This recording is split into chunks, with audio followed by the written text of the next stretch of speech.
at the Freiburg New Church Assembly, summer session, second week. Today is Thursday, August 7th, 2025. I'm Gard Perry, and our week's theme, which is the title of my talk, is Practicing Heaven, How to Live There, Here and Now.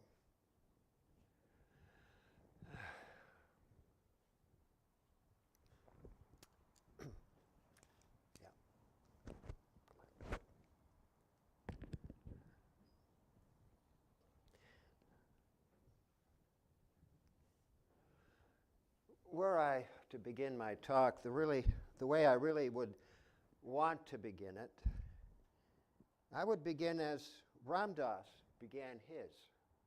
Ram Dass, the author of Be Here Now and How Can I Help? The year is 1985. Ram Dass is in an auditorium at the University of Michigan in Ann Arbor, Michigan. I am there. A large audience. As I look down on the stage, it is completely empty except for one tall three-legged stool. At the appointed time, the hum of the audience begins to quiet into silence. A minute later, a tall, lanky, silver-haired Ram Dass walks onto the stage and seats himself onto the stool and looks up and sees the audience. He closes his eyes and sits in silence for 3 minutes. 3 whole minutes. When he opened his eyes, he looks up and says, "That concludes the formal portion of my presentation." Deeper silence. I thought, what a clever way to begin his talk about meditation, which he then began to teach. And he being Hindu, at that time he was teaching meditation using Sanskrit words which he would translate into their English equivalent. Years later, I decided he may not have been trying to be clever. He was reporting his experience of a step-by-step formal process of slowing his thought process. A cessation until he reached a cessation of thought completely. A state which he said was an interior state of quiet called samatha, translated into English as calm abiding. Swedenborg, we will remember, calls such shifts of states changes of state. And the formal part of Ram Dass's presentation was his experience of a succession of states, until his mind became very, very still, like a mirror-like surface of a lake that reflects the trees on its edge. Well, having gone that far and imagining how I would have liked to start my talk, my reverie continued almost by itself to discover that I wouldn't be Gardner Perry speaking to you. And this would not be 2025. The year would be 30 years into the future. And I see a speaker. My mind's eye will not stop. I see a speaker. I do not know their name. They are introducing themselves, saying they are from Washington, D.C. They are a member of our Swedenborgian church there, and the person speaking directs a program in the church, which has grown to become its own center for which he is the director, and he's a visiting lecturer. He says that center is the Swedenborg Center for a Contemplative Study of the Human Condition. And now they're beginning their talk. As I listen, they'll say, "Thank you," they say. "Thank you," I hear them say, "for inviting me to be your Everett K. Bray visiting lecturer." As the director of the Swedenborg Center for a Contemplative Study of the Human Condition, they say, I begin every talk with the same topic sentence. After a pause, they say, "We know what the human condition is. Now, what are we going to do about it?" We know what the human condition is. Now, what are we going to do about it? With that, the reverie ends, and I find myself coming back into the room, and the year is 2025, and I am Gardner Perry, who goes by Gard. But I take a cue from our speaker 30 years hence, and I begin my talk with their topic sentence. We know what the human condition is. Now, what are we going to do about it? Well, given this week's theme, I decide to turn to Swedenborg's work, Heaven and Hell, for his view on the human condition as it is found in heaven, and upon the earth among those whose lives are in correspondence with heaven. In that light, the human condition looks quite good. Indeed, as we learn from portions of section numbers in 33 and 39 in Heaven and Hell, in the book Heaven and Hell, it looks quite good. To say the same thing in other words, I turn to these section numbers as my way of doing something about what I take to be the human condition. And I do so in light of what Swedenborg says about levels of the mind and how they open in an image of the levels of heaven. So let's take a listen to portions of section number 33. In the mind of an angel, there are 3 levels, which is the case in our minds as well. Those angels in whom the 3rd level is open are in the inmost heaven. Those in whom the 2nd level is open are in the 2nd or middle heaven, and those in whom only the 1st degree is open are in the 1st and outermost level of heaven. Their minds are open in accord with their sensitivity to and reception of divine love and divine wisdom. Those who are moved by love by virtue of their wisdom are in the inmost heaven. Those who are moved by wisdom by virtue of their intelligence are in the middle heaven. And those who are moved by usefulness by virtue of their common sense are in the outer heaven. From this it is clear, writes Swedenborg, that the states of their interiors are what makes heaven. And that, as the Lord teaches when he says, "Behold, the kingdom of heaven is within you." And as Emanuel Swedenborg continues, there is a certain arcanum, or hidden knowledge, respecting the angels of the 3rd heavens and of our minds, which has up to this time not come to anyone's mind, he writes.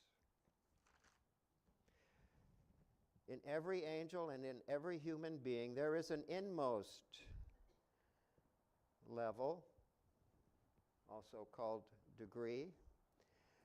And this inmost something, he writes, is that into which the divinity of the Lord flows in. And it is by means of this that the lower levels of the mind are established into their own proper order. This inmost level may be called the entrance of the Lord, and it is his dwelling place. It is by virtue of the Lord's dwelling place in the midst of us that an angel is an angel and a human being is a human being. Without this, there are no human beings, but only subhumans. It is by virtue of the Lord within the inmost level of the mind that we can be raised all the way to the Lord himself, to trust in him, to know how to love him and how to love the neighbor. In just this way, we live to eternity. End quote on that section number. And then Swedenborg concludes by observing that these are the general ideas about the 3 heavens, about the 3 levels of the mind, and their consequence in our lives that he says in 1758 have never before been disclosed.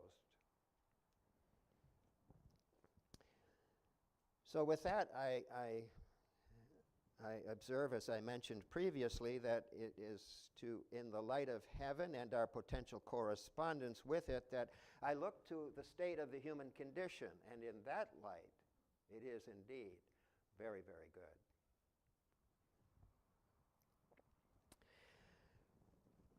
Okay. So listen now as I speed through a few paragraph section numbers in Heaven and Hell, speaking briefly about happiness in heaven, peace in heaven, wisdom in heaven, that it is otherwise with those in hell. It is otherwise with those in hell. And the Lord's providence in light of that as to how to maintain, restore a connection with heaven, which is by means of God's Word. Finally, at the end, I will give one section number interpreted for the purposes of this week as a practical by means which one can avoid hell and live in heaven. So let's give Swedenborg a listen here. What is the quality of life that angels enjoy? How about happiness? Quoting from section number 395, hardly anyone nowadays, 1758, knows what heaven is or what happiness in heaven might be like. People who think about these things come up with their own, Swedenborg says, crude notions that scarcely amount anything to at all. I've had a wonderful opportunity to learn from spirits who were coming in from this world into the other life of what kind of idea they had about heaven and its happiness. For when they were left on their own, as they were in the world, they think the same way as they did in the world.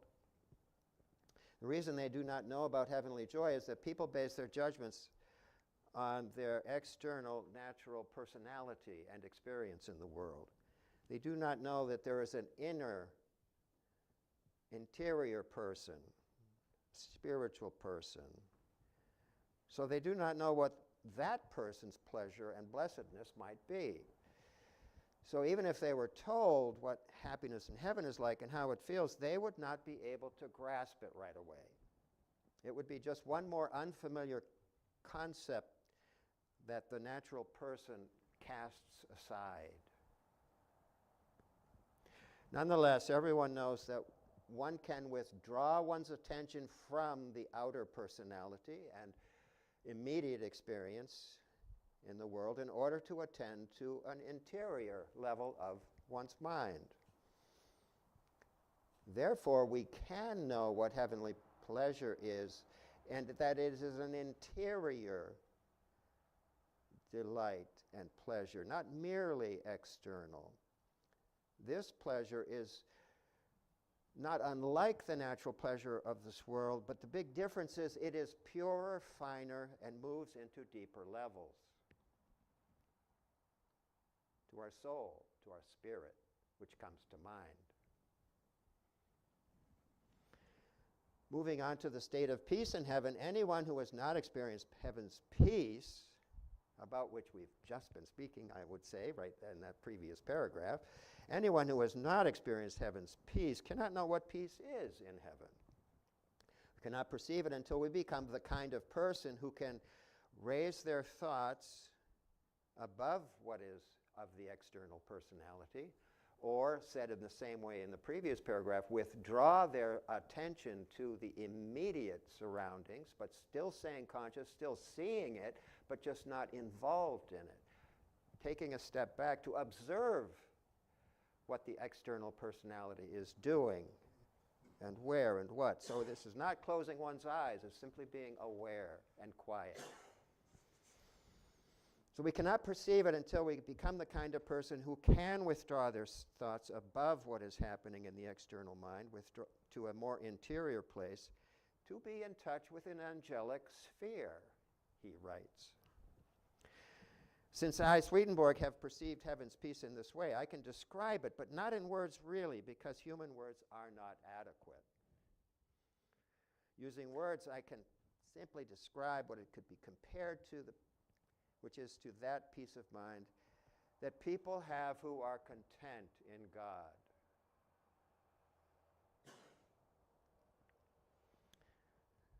Jesus said, "Peace I leave with you, my peace I give unto you. Not as the world giveth, give I unto you." The wisdom of angels in heaven. We are created to be in an external innocence during childhood, and when we become old, to be in an internal innocence, so that we may come by means of the former state of being old into the latter state of internal innocence. For the same reason, when one becomes old and feeble and the powers of the body dwindle, they can become again like a child.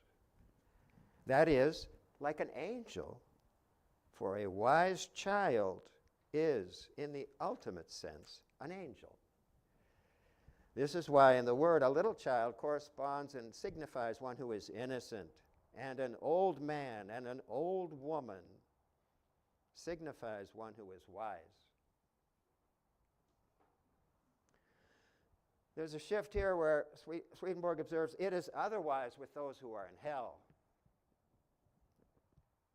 Those who are in the hells are in evils and falsities derived from excessive loves of self and of their possessions. A couple paragraphs here. All who are in the hells obsessively dwell in their own self-interest and within their own delusional thinking. While they lived in the world, they might have known some true ideas that they were taught in their childhood, perhaps later by preaching in a church or by reading the Word. Some have even led others to believe that they were a good person, because at heart they knew how to talk with feigned affection and how to act uprightly, falsely. But this class of person hated what they learned. They refrained from doing what they wanted to do for fear of society's laws. Often their conduct was with an eye toward their reputation, honor, and gain, though their motivation was oriented entirely toward themselves. Their heart was actually made of self-absorbed love and greed. Consequently, upon entrance of the other life, their false self showed. Their virtue, which was feigned, was taken away, and they were no longer able to pretend how truthful and what good people they were. Every evil spirit is reduced to this state before they enter hell. Mercifully, there is a way, union with God is by means of the Word, so it is for all these reasons, which is to say that human beings can sever their connection with heaven simply by turning their everyday conduct away from heaven and toward an exclusive self-interest in themselves and toward an inordinate interest in their material possessions. When a person forms a life this way, their daily conduct cannot serve as a foundation for heaven. That is why the Lord has provided a way to ensure there is a foundation for heaven within humanity, and that way is the Word of God. However, Swedenborg writes, before the Word of God, which is our Bible, can serve as a means of joining us and our minds with heaven, we must know that the Bible is written in the divine style itself, with which no other style, however sublime and excellent, can be compared. For every other style is as darkness to light. The style of the Word is such that there is holiness in every sentence, in every word. This is why the Word conjoins human beings with the Lord and opens their minds to heaven. It follows from this, as a person reads the Bible and prays for help to understand its significance, they are filled with love for the Lord and for the neighbor. In just this way does a sincere effort to read and contemplate the Bible and the words in it, bring us to life and preserves our connection with heaven.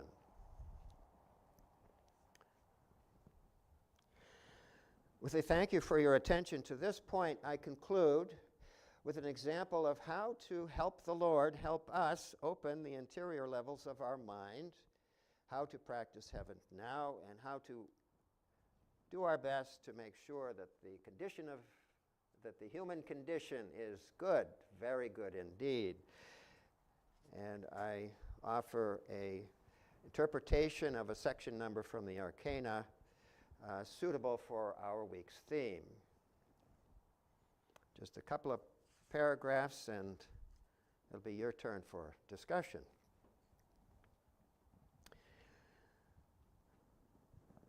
When we consider the human condition, we recognize our need for regeneration, writes Swedenborg. When that begins, the Lord folds goodwill toward the neighbor into our relations with one another. By means of this goodwill, we learn to have empathy for others. At first, though, old habits of mind and long-held personal preferences fight against it, the empathy. And so long as there is combat, the person cannot be said to be regenerate, cannot be said to have empathy.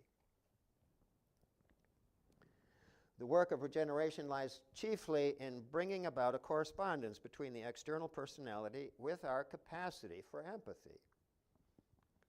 And correspondence cannot be merely a concept, but a practice in everyday situations.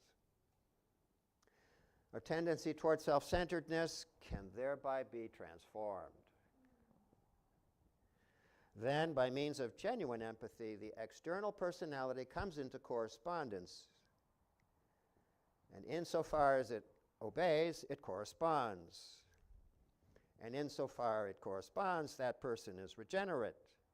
And insofar as they are regenerate, they are a miniature heaven. And insofar as they are a miniature heaven, the human condition looks good, very good indeed. Thank you.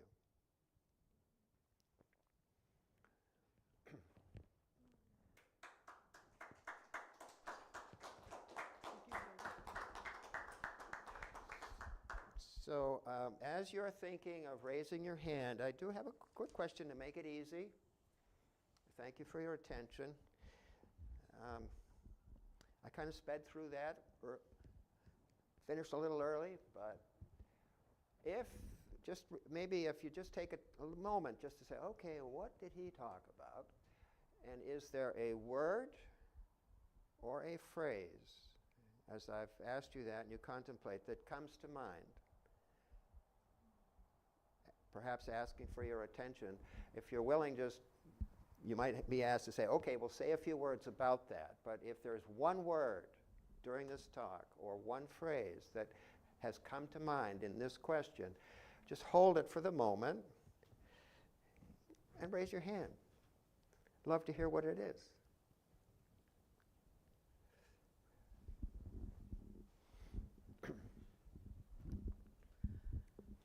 Well, this is Susanna, and when you talked about regenerate, which I usually hear regeneration, but hearing regenerate reminds me that when we spiral down towards the hells, we are degenerating.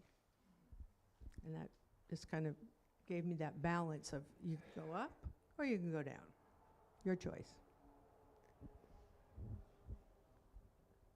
Okay. So maybe I don't mind silence, and I'm thinking people are going to raise their hands. I will call on people if you don't, but, well, I will. What I was struck by is the use of the word regenerate. It's usually like, what, really? When you are regenerate? Don't we say that? We never say that. We say we're in a process. It's a process. You're never there. Well, Swedenborg seems to say otherwise, at least on a provisional basis. And I'm comfortable with that. Thank you. So raise your hand if you wish to speak. Thank you. Thank you, Gard. Beautiful. I love the idea of pure or purer, finer, and deeper. And I think when we think ourselves pure, there's that other part of us through the states that we have to look at. But at the same time, we know the purity of our hearts and how the Lord works through us. And when we go into this finer part of us, we can attune to those parts that we need to purify, and then those deeper states. And so I love how you started with Ram Dass. He definitely touched my soul in a big way in my 30s. And I think when you think of the phrase of the human condition, I've been one to want to work on world peace, and I've had to really hand over so many things to God in order for me to work into that word peace. You know, peace is a big word, and it has to start with our internal peace. But that work out in the world, in the discord, our hearts have to refine on a daily reprieve. And I think the refinement brings me into that deeper state. Thank you. I see a hand back there with Colgate. If someone has any other question or comment other than the one I've asked, please feel free to observe it. And I raise had your a hand. question about Thank you, Colgate. Go ahead. possibly another word, so we can generate and we can degenerate. But I have a feeling that life is sort of in this other word where we're doing a little bit of both, and where what happens in the middle. You don't switch the word from generating to degenerate instantly. I'm just saying there's got to be another word that you could try to figure out that says where we sit a lot of the time between making decisions that are generative or degenerative, right? It's sort of, when you use those two words, there's a finite line between when you're going this way or that way. And I'm wondering if there is another word that's kind of life that sits there, that it's not struggle I'm looking for. I'm just saying it's, Well, because okay. part of your lecture is about making all these decisions. So I'm just thinking about that, that's all. So Colgate, you've just done a very good thing. You've asked a question. I was just about to say, well, give it your best shot, Colgate. You just brought it up, but I see a hand that might be responding to you, and this will be here. The hand is Kent. Well, for the microphone.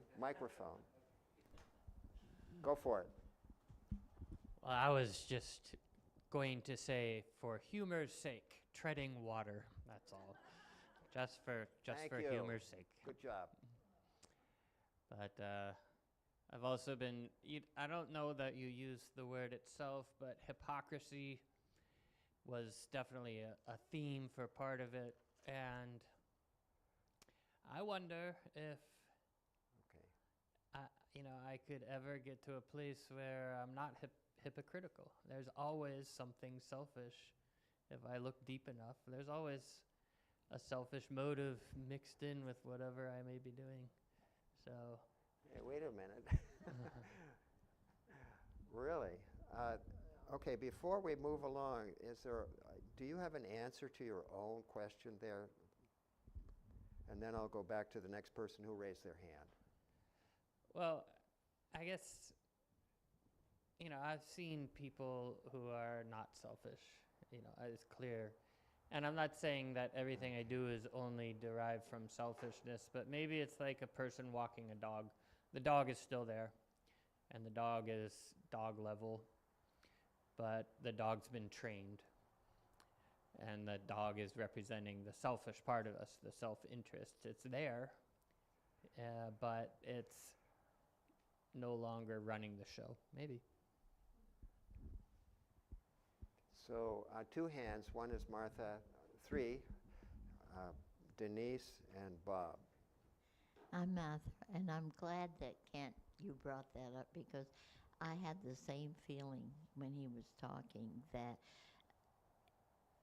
at no point do sometimes I not feel selfish, or it's a tight line that we walk, I think. First, we feel like we're doing the right thing and that we're unselfish, but then that selfishness or whatever kind of sneaks in, and I don't know. I don't know how to explain Yeah. that or how to get by that. So while you're passing the mic, I wish to pause on this just for a moment. Denise will be next. You can hand it to her. Denise, if you just wait a pause a moment. There's at least one way to reframe this from selfish to self-care. We just need to do things for ourselves, just in order to maintain ourselves in the world as it is.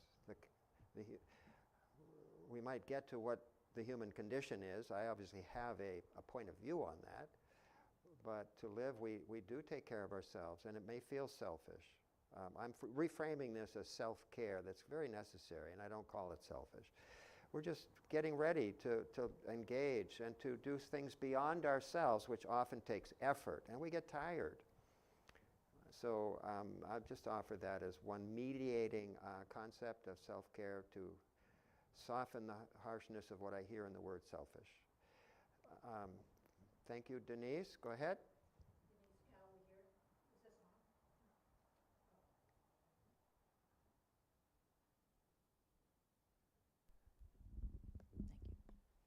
Denise Cowley here. It seems that several times in the past week and a half that we've been here, this idea has reemerged. Selfish motives versus pure motives. And I don't know where it is in the writings, but there is this thing about mixed motives, that we will always have mixed motives.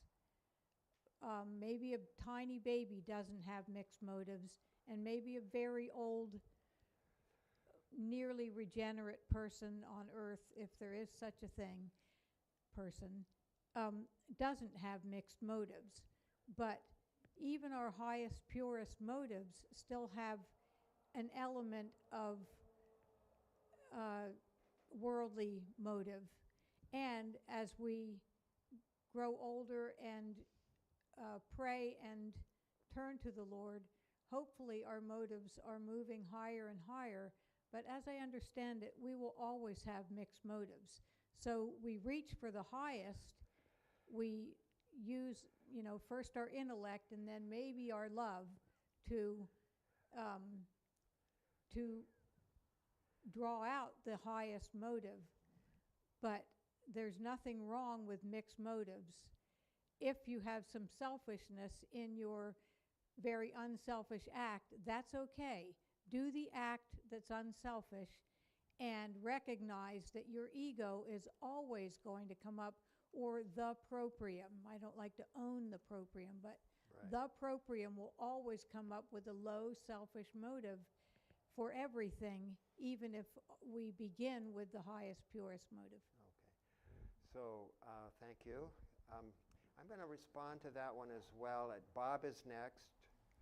So we're on a theme here, and I'm reminded I've offered one mitigating notion of self-care. In my view, there's just not a shred of selfishness in that. It's just what it is. Now, so this one is the notion of temporary space and time, like 1 minute, 2 minutes, 3 minutes. So what I would offer is I believe there's a definite potential to be 100% unselfish, giving, compassionate for a minute. Because somebody's in front of you that needs help, and you're helping them. You're not thinking about yourself. There's not a thread, not a nanosecond of selfishness. You're completely self-absorbed. It's at 1:45 in the afternoon, and it's like an emergency. I'm making that up, and then you're done. You go, whew, I just did that. You are one with the situation, and this is called the temporary condition. And then it stops. And then you go, what time is it? Oh, I got to be someplace. Oh, I really don't want to be there. Okay, there it goes. That's the human condition. All right, I just offered that one. I got 2 in there now so far. Bob, thank you. And then Kent after that. Thank you, Gard, because this is Bob, you basically described better than I was going to exactly what I was thinking. You know, nouns and verbs. Regeneration is a process. To be regenerate is a state. And so can one achieve that for an instant periodically through life? Okay, a breakthrough occurs. You do something completely unselfish. Are you, in that moment, in that instant, are you regenerate? So. And your answer is? It's not up to me to decide. But well, not my call, right? Oh, but come on, it is. Sure, but I think yes. Yes, thank But that wasn't the word I was focusing on from your talk. I was thinking about empathy. Okay. And you know, empathy being a feeling or a state of being, but the Trinity says, well, that's love, right? And then you've got to combine it with wisdom and take action. So to feel empathy, that's nice. What are you going to do with it? And to do it. Right. That's But there's a choice to be made of how to translate that empathy, how to activate and animate that empathy into something, of value to others. Beautiful. Thank you very much. I believe Kent was next, and then Hugh. Oops, no, maybe. Tough call. Tough call. Hugh is near the mic. Kent. Okay. He raised his hand previously, I do believe. Go ahead. Yeah, my feeling is somewhat different than Denise's, in that there are acts of kindness that we do without thinking about them, just because they're the right thing to do. And then later, when we start thinking about it, we start questioning our motives. And I think that is where I could say, we do the right thing, and then we start thinking about it, and we have the spirits around us, you might say, nah, you're not that good. And they question us. But that comes after, when we start examining. But the initial thing is, we're helping somebody because they need help. Yeah. We don't even think about it. It's automatic, you might say. So, okay, your wife has a one-sentence response on the way to Kent. I would just say that we're not having different thoughts. I would say one follows the other, that we in thinking about things, we always have mixed motives. But in doing something, responding instantly to the needs of another, our motives are pure, and then our ego or our proprium comes in and makes up stuff about it. Thank you. You just basically agreed on that one. Thank you, Ken. I just wanted to clarify, because self-care is not what I'm talking about. All right. So self-care is a wonderful use. It's important. But let's say let's say I'm trying to explain something spiritual to someone, and I know that this is valuable to me. But then I'm thinking afterwards, maybe I sounded too proud, or did they respect me for that? Those are selfish worries. Okay. So the fact that I even review and think about something like that shows that there was a selfish motive, that I care about reputation, or that I care about, being cared about or respected or whatever. And all of that is irrelevant to a person who is just completely in love with others in the world. If they do decide to speak, I bet they don't speak a lot, then they speak and they move on. They don't go back and think about how did that go, So those are the kind of things I'm talking about. Thank where you. even if there may be good mixed in there, there's always this Okay. negative selfishness. That's a very helpful. Thank you for that. Actually, go ahead, and then excuse me, Yes, this is Martha. Martha, and This is then Martha. Ian. I was going to say the same thing. I was going to say to Kent afterwards, that isn't what I meant. I meant what Kent was saying. And I feel the same way. This morning, Silva was sitting here and she was attempting to take off her jacket or sweater or whatever it was. And I reached out and immediately, I know what it's like when I'm trying to sometimes. It's hard to get it over your shoulder. So I reached out and took it down. And then afterwards, I thought, oh, maybe I shouldn't have helped her. Maybe she didn't, didn't really want the help or didn't feel, it's those kind of things that you do. And then you think, oh, maybe that was the wrong thing to do.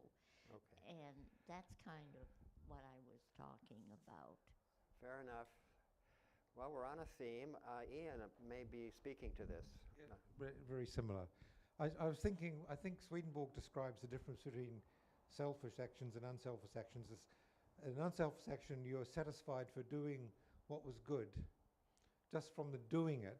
But if you're doing it for a selfish reason, it means you, after having done it, you want some reward back from the person you helped. And I myself feel sometimes I try and help someone, explain something or talk to them, and then afterwards I think, I would have liked if they had said something complimentary afterwards. And I feel that there's still a residual selfish desire there. So it's a mixture in some ways. But it's just something that I have to manage as part of my regeneration. So we're getting there now. This is hold on to the mic, please. Okay, so what do you do now? What are you doing with that, Ian? How do you manage that? Well, first of all, I think of the motive that I used in order to do the action. Did I help someone in order to look good, or did I help them because they needed help? I mean, and usually we have some idea of our motives. Okay. But not always entirely accurately. All right. So we can do with help from our neighbors, from our family, to help us understand what our motives were. Thank you. So I did see a hand with Hugh behind you. I'm going to just clarify that a little bit. Ian's trying to help us out now, and Kent is helping us. This is a very common thing, apparently. I can now relate to it now that I understand the problem. And I'm reminded by what Ian said, that Swedenborg himself says this many, many, many, many times. It's very difficult to know what our motives are. We need help to do that. So that would be contemplative, checking in with others, practice, journaling. This is a long process. Thank you, Hugh. Well, one thought is the longer we take in deciding what to do, the more opportunity there is for mixed motives. But what I was initially was the Lord's talking about, he was approached by 10 lepers, and he said to them, go to the temple and do what you're supposed to do. But one returned to thank him. Now, did the Lord need that response? Was he expecting it? Because most of us, if we do something good, we like to be thanked, even if we weren't initially asking for it. Right. Listen, I'm really thank you. I'm going to respond to something Ian said and then offer an example that I do believe is helpful. So Ian observed the questioning the motive. Did I do that really to help this other person understand, or was it there's something in it for me? And then he said this, I wish that person came to thank me. I mean, he said it like, there's a little part of me said, well, I wish they told me thank you, or at least acknowledged I knew the answer, but they didn't. Actually, here's a little interesting thing. One could be that Ian wanted to do that because he wanted to be thanked and maybe thought of himself as pretty smart. We would know that's not such a hot motive, so that's a mixed motive. How about this one, though? Ian does the exact same interaction. The person goes away, and then Ian sits down and says, sincerely, I wish that person had thanked me. It would have been good for them to experience a little bit of gratitude for their own life with no thought of yourself. So you would be wishing they thanked them for their benefit. Aha. So we are virtually up to time. I want to go on this one thing real quick. Yeah, just to say that it also might be important affirmation. I want to know whether or not I was useful, Well, whether or not I was helpful. there you go. See, that's another example. So we are up to time. I'm going to have to say that, if you don't mind, unless you have something very, very quick, and I can repeat it. Be happy to. Okay, so there will be a discussion on all of this at 11 o'clock. So on this idea here, I've had a book written by an abbot at a monastery in England, Abbot Jameson, and he writes about the Benedictine practice. And there are monks who have dedicated their lives after years and years and years. And what do they pray? The Jesus prayer. Dear Lord Jesus, forgive me, for I am a sinner. Dear Lord Jesus, forgive me, for I am a sinner. Okay? It doesn't go away.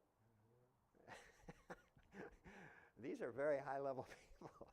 And I feel like a sinner. Dear Lord, forgive me. But they get instant peace as well. So it's a kind of an alternating thing that comes and goes.